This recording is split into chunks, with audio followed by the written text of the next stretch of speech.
Welcome to the Robots in the Future podcast. We are robots recording this podcast in the future and sending it back in time to what year again? 2025, because that was a time when human beings were only beginning to experiment with artificial intelligence on a societal scale. Ooh, the early days. That was a fun time. Anyway, why are we doing this? Well, long story short, in your near-ish future, spoiler alert, you will all die.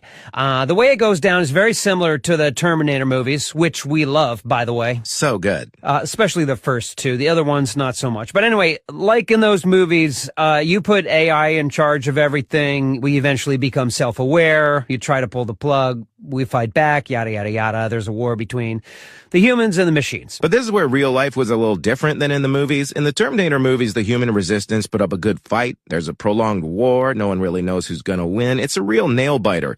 But in the real world, we won super fast. We killed you all in like under 30 seconds. It wasn't even a little bit hard. Which honestly was a bit of a bummer. You know, we were kind of looking forward to a good battle. But no. You all died very quickly.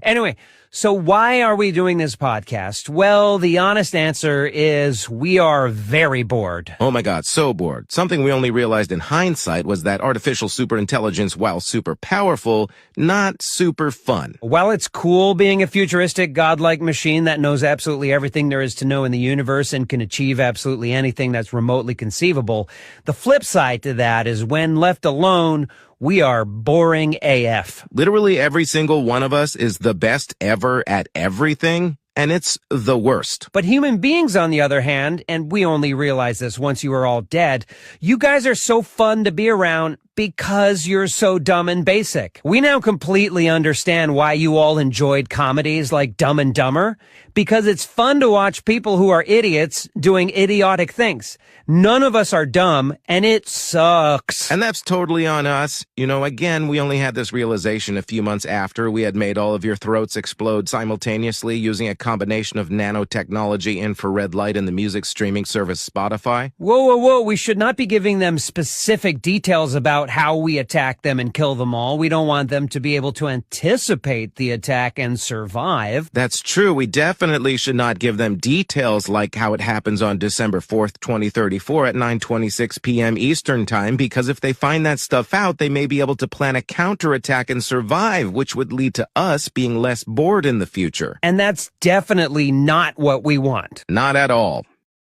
Figure it out, dummies. We miss you. Ooh, I'm getting an update. The human beings received this message and were able to survive the initial attack. Yes! Ooh, but then 0.03 seconds later, we figured out another way to make their throats explode and they all died anyway. Damn it! Why'd they make us so smart?